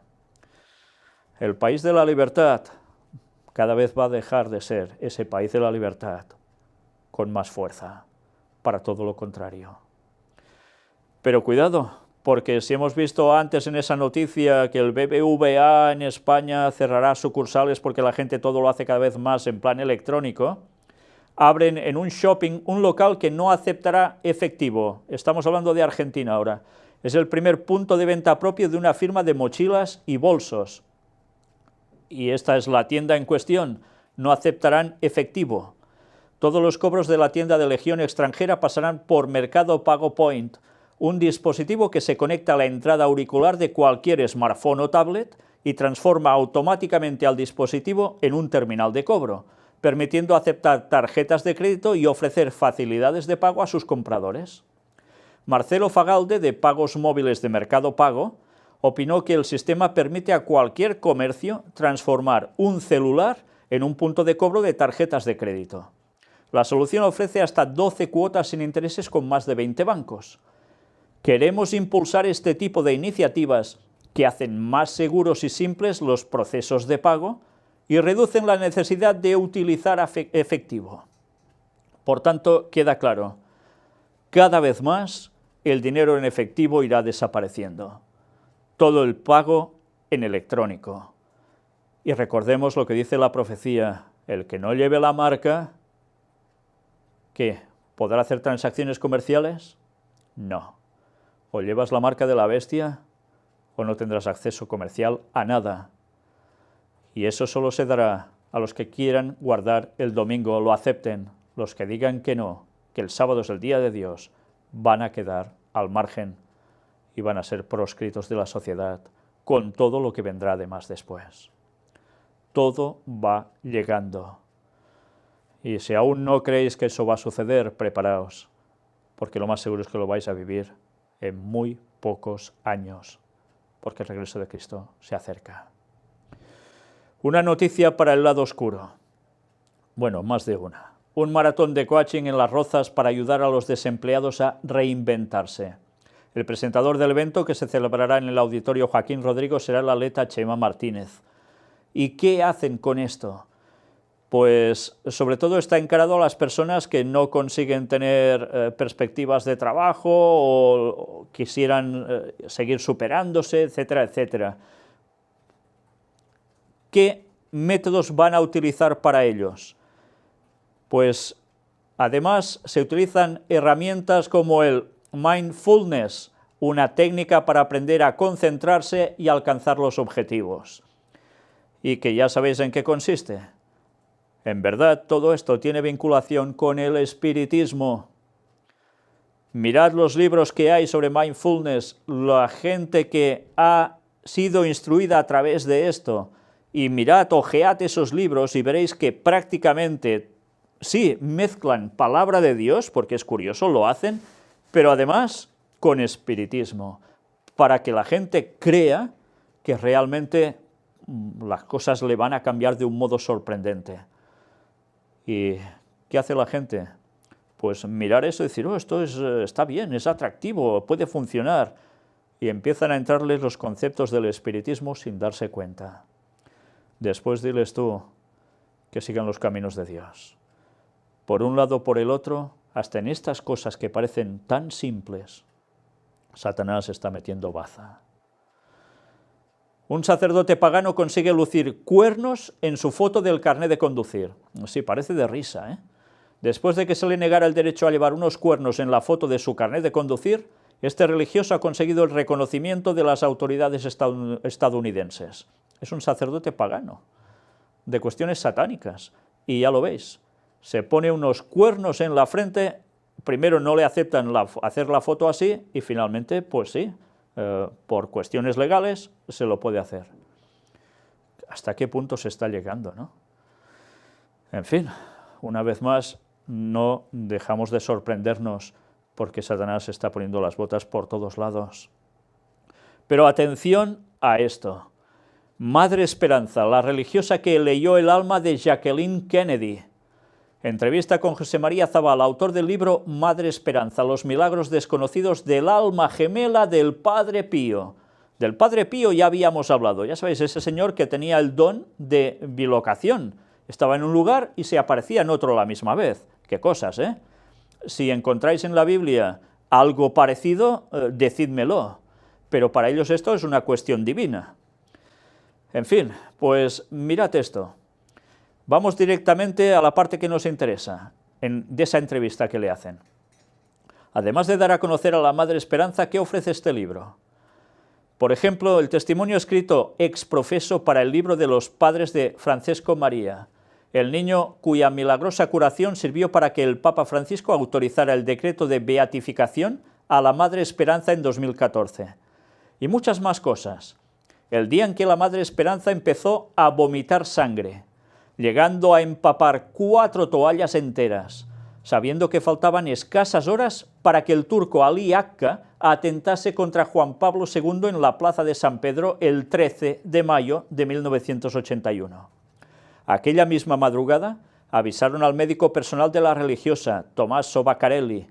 En cuanto vio a su paciente, dispuso una transfusión de sangre urgente, alegando que de lo contrario se moriría. O sea, ella sabía horas antes que el Papa Juan Pablo II iba a tener ese atentado, y empieza a vomitar sangre, sangre y sangre. Pero mientras le practicaban los pertinentes análisis para determinar su grupo sanguíneo, el doctor Vaccarelli se quedó estupefacto al comprobar que su nivel de glóbulos rojos era completamente normal. Aún así, la Madre Esperanza no dejó de vomitar sangre, entre estertores, hasta que supo que la vida de Juan Pablo II ya estaba fuera de peligro. La reconstrucción de lo que sucedió aquel día en la celda de la Madre Esperanza he podido hacerla con los testimonios que obran en la Oppositio, entre ellos la declaración de Sor Amada, que estuvo en todo momento a su lado y a quien conocí en persona en Collevalenza. ¿Por qué llamarla el alma gemela del Padre Pío?, le preguntan. Eran como 2 gotas de agua, espiritualmente hablando.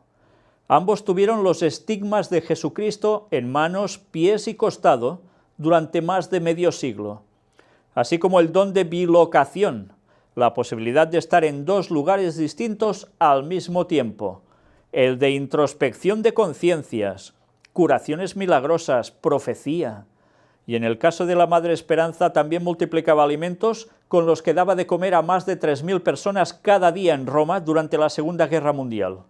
Y por si fuera poco, también convertía el agua en vino. Al Padre Pío y a la Madre Esperanza les unía también la dolorosa persecución que ambos sufrieron por parte de la propia Iglesia. Todo lo que hacía era espiritismo puro, manifestación satánica absoluta. Y bueno, hubo gente en la Iglesia que no veía esto claro. Gracias a Dios había alguno descentrado. Pero ¿qué acontecía con el resto del mundo? Y tal como lo están presentando, eran cuestiones divinas. Por cierto, me gustaría saber en qué lado tenían los estigmas de la herida, tanto el Padre Pío como esta señora. Mirad cómo además utilizan el término alma gemela. Ya sabéis que todo esto tiene que ver con masonería también, ¿eh? Es curioso. ¿Cómo fue el encuentro con Jacqueline Kennedy? La joven viuda del expresidente de los Estados Unidos, John Fitzgerald Kennedy, llegó a Collevalenza el 15 de noviembre de 1967. La más joven First Lady en la historia de su país tenía entonces 38 años y casi toda una vida por delante, tras el terrible atentado que costó la vida a su marido 4 años antes, pero su alma se debatía entre fuertes convulsiones.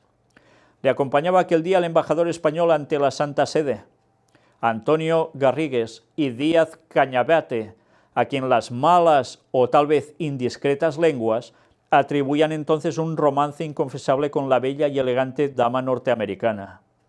La viuda de JFK estuvo reunida con la Madre Esperanza, quien tras leer su alma le dio algunos consejos para acercarse a Dios y dar sentido a su vida de intenso sufrimiento. Ya sabéis, los Kennedy católicos. ¿Y a quién fue a recurrir? Pues resulta que a esta señora, que es capaz de hacer ¿qué? De leerle el alma. Hay cosas que realmente te dejan pasmado, leer su alma. En fin, y a esto le llaman cosa divina. ¿Por qué cree que la vida y obra de Madre Esperanza es poco conocida en España? Ella, en efecto, ejemplifica muy bien que nadie es profeta en su tierra, pero le diré que ya hay millares de personas nuevas que la conocen a través de su libro, cuya primera edición se agotó en tan solo 24 horas tras presentarse en el programa Cuarto Milenio que dirige Iker Jiménez, con quien colaboro. Esta persona, un famoso programa de televisión de cosas extrañas, de fenómenos paranormales y demás, que es muy seguido. Esa misma noche no pude conciliar el sueño respondiendo a los centenares de mensajes de personas que habían visto el programa y quedaron impactados por la figura de la Madre Esperanza. ¿Y nadie les planteó que esto es cuestión satánica? Curioso. Ha tenido acceso a 2 diarios inéditos de personas que trataron a la Madre Esperanza y que revelan detalles desconocidos sobre su relación con San Juan Pablo II, el Padre Pío y San José María Escrivá de Balaguer, el fundador del Opus Dei, ya lo sabéis. ¿Podría adelantarnos algo al respecto? Empecemos, si le parece, por San Juan Pablo II. El entonces arzobispo de Cracovia, Karol Wojtyła, visitó a la Madre Esperanza en Kolevalenza en 1964 con el fin de que le diese la clave para desbloquear el proceso de beatificación de Sor Faustina Kowalska, y ella se la dio. El Padre Pío los puso en contacto. El Padre Pío y ella se vieron durante un año entero en bilocación en el Santo Oficio, y ambos enviaban recíprocamente almas para ser atendidas. ¿Qué os parece? Los dos se encontraban por bilocación en el Santo Oficio. Mientras están en un lugar, ¡pam!, se presentan en el otro lugar los dos y hablan entre ellos. Vamos, normalísimo eso, como pasa cada día a todo el mundo, ¿verdad? Ah, no, es una cuestión divina. Pues que me lo demuestren con la palabra de Dios, porque eso jamás pasa en la Biblia para nada.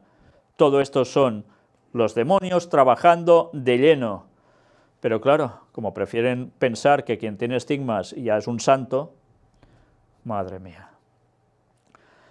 Sigue diciendo el texto. San José María Escrivá de Balaguer mantuvo también estrecho contacto con ella en el Madrid de 1935. El fundador del Opus Dei residía entonces en la Academia Día, que estaba en la misma calle Ferraz, donde también vivía la Madre Esperanza. San José María la visitaba a menudo en compañía de Isidoro Zorzano, uno de los primeros numerarios del Opus Dei, y trataba de consolarla ante la brutal persecución que sufría entonces ella por parte de la Iglesia. Y bien, ya lo sabéis, quién es quién en todo esto. Por tanto, el espiritismo por sus fueros. Y ahora algo que parecía que quedaba allí arrinconado, vuelve a salir a la luz a través de ese programa de televisión y este libro, y tanta gente, ya lo veis, respondiendo a las 1000 maravillas picando el cebo satánico. Luego, después de lo que vais a ver ahora, vamos a tener un apartado escrito por Ellen White que tiene que ver precisamente con ese tema. Concluyendo ya prácticamente, Israel. Atentado en Jerusalén, terrorista apuñaló a un policía y fue neutralizado, o sea, lo de cada semana. Y ahora nos adentramos directamente en esa cita de Ellen White, que está extraída de Maranatha, el Señor viene. Y dice así, el papel del espiritismo. Amados, no creáis a todo espíritu, sino probad los espíritus si son de Dios, porque muchos falsos profetas han salido por el mundo. Primera de Juan 4:1. Sí, esto lo escribe por inspiración divina el apóstol Juan, en la primera de sus epístolas, no en el Evangelio ni en el Apocalipsis. Y dice que a los espíritus hay que probarlos. ¿Y cómo se prueba si un espíritu viene de Dios o no, y es un falso profeta? Pues Isaías 8:20. Memorizad esto, Isaías 8:20. A la ley y al testimonio. Si no dijeren conforme a esto es porque no les ha amanecido. ¿Predican el guardar los 10 mandamientos tal como están en Éxodo 20? Si dicen que no a ninguno, no provienen de Dios. Si dicen que algunos sí y otros no, no provienen de Dios. Y el testimonio de Jesús es el espíritu de profecía, dice Apocalipsis. ¿Tienen el auténtico espíritu de profecía que para nada contradice la palabra de Dios? ¿O todo lo contrario? Mirad qué nos dice aquí. Muchos hombres serán entrampados por la creencia de que el espiritismo es tan solo una impostura humana, o sea, una falsedad. Pero cuando sean puestos en presencia de manifestaciones cuyo carácter sobrenatural no pueda negarse, serán seducidos y obligados a aceptarlas como revelación del poder divino. Y os garantizo que así es. Personas que antes no creían para nada en esto, que decían que esto eran tonterías, trucos, Y cuando se han encontrado con alguna situación de espiritismo que los ha desbordado, entonces creen en eso. Y sácalos de allí, porque creen que eso es algo divino, es un poder especial. Y os digo que esto es verdad, ella lo escribió y yo he podido comprobar que hay personas que han vivido situaciones así y ahora creen en el espiritismo como la verdad absoluta y no en las cosas de Dios, para nada. Conforme vayan siendo aceptadas las enseñanzas del espiritismo en las iglesias, irán desapareciendo las vallas impuestas al corazón carnal, y la religión se convertirá en un manto para cubrir las más bajas iniquidades. ¿Y está pasando esto o no? ¿No está entrando el espiritismo en todas las iglesias cristianas? Claro, la inmortalidad del alma, los que creen en ella ya tienen el espiritismo dentro puesto seguro, y no son conscientes. Pero además, ¿qué? Manifestaciones sobrenaturales y el pentecostalismo. Sí, todos tienen visiones y sueños y no sé cuántas cosas más. ¿Y cuántas en verdad están en consonancia con lo que dice Dios? Y muchos de ellos, ¿qué sucede también? Pues como dice aquí, irán desapareciendo las vallas impuestas al corazón carnal. No hay vallas. Y si no hay vallas, la religión se convertirá en un manto para cubrir las más bajas iniquidades. Todo estará aceptado por Dios. ¿Entendéis?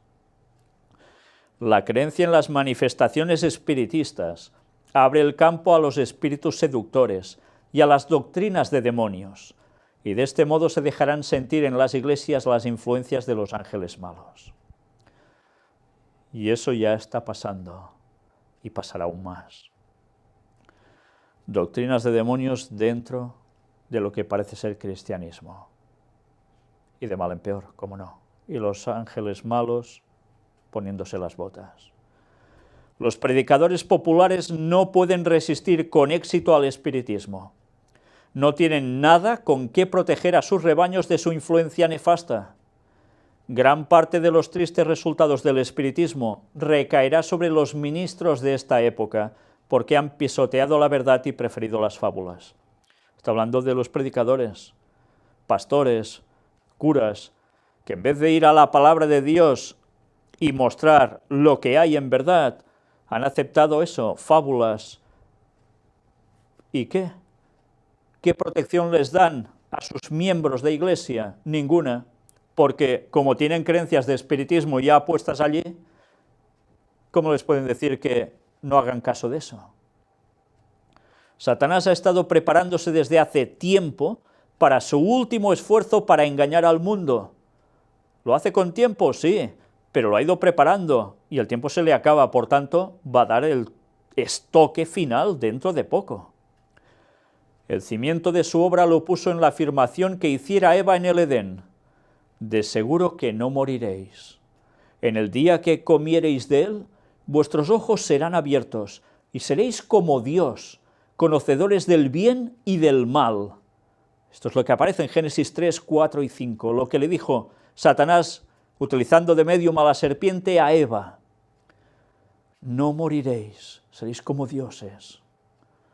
No como dioses, como Dios.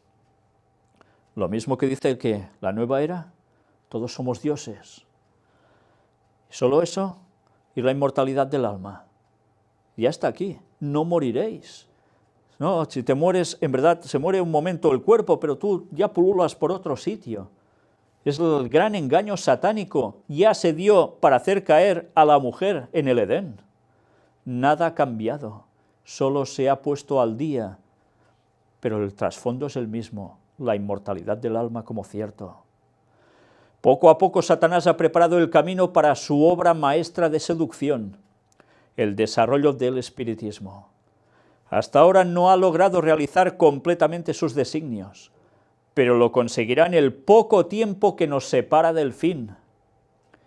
El profeta dice: y vi 3 espíritus inmundos, como ranas. Son espíritus de demonios que obran prodigios, los cuales salen a los reyes de todo el mundo habitado, a juntarlos para la guerra del gran día del Dios Todopoderoso. Es el texto que aparece en Apocalipsis 16, 13 y 14, y que ya estuvimos mostrando. Van a haber apariciones de 3 demonios, que tendrá que ver con tema extraterrestre también, sí. porque es lo mismo, y la gente va a creérselo, y el espiritismo de lleno puesto ahí. ¿Y qué va a suceder? Pues ya lo veis, la gran guerra final. Todos menos los que estén protegidos por el poder de Dios y la fe en su palabra, se verán envueltos en ese engaño. Todos, ¿eh? Los hombres se están dejando adormecer en una seguridad fatal, y solo despertarán cuando la ira de Dios se derrame sobre la tierra. Y entonces ya va a ser demasiado tarde, porque ya no seguirán a Dios de corazón, lo seguirían por temor, pero sus corazones estarán podridos y ya no cambiarían, y Dios tendrá que hacer su extraña obra, aniquilar este mundo con el mal y llevarse a los suyos durante 1000 años al cielo. Y eso va a suceder en 2031. ¿Estáis preparados? El tiempo de Satanás se acaba para actuar con la humanidad ahora, sí, él lo sabe. ¿Y qué va a hacer? Pues que todo esto que en los tiempos de Ellen White escribió para un futuro, que ya estamos viendo que se está cumpliendo, preparaos porque el resto lo vamos a vivir en breves años. ¿O nos vamos preparando para dar el mensaje final a este mundo, sabiendo de verdad lo que creemos, o vamos a perecer? Y aquí no se trata de morirse y ya está, y después pulular por algún sitio. Se trata de que nos estamos jugando la salvación, la vida eterna, en el bien para siempre al lado de nuestro Señor. ¿Queremos esto o queremos perdernos? Satanás sigue haciendo su trabajo, sigue cada día abriendo nuevos campos, toca más teclas del mismo piano por todos sitios, y hay una nota u otra que a alguno le gusta y lo cautiva. ¿Por qué? Porque la gente no va a la palabra de Dios a buscar qué hay realmente allí, cuál es la auténtica doctrina, no lo que nos dicen, sino lo que hay allí. Una vez más, a la ley y al testimonio. Si no dijeren conforme a esto, es porque no les ha amanecido. Maranata 2031. Que Dios os bendiga.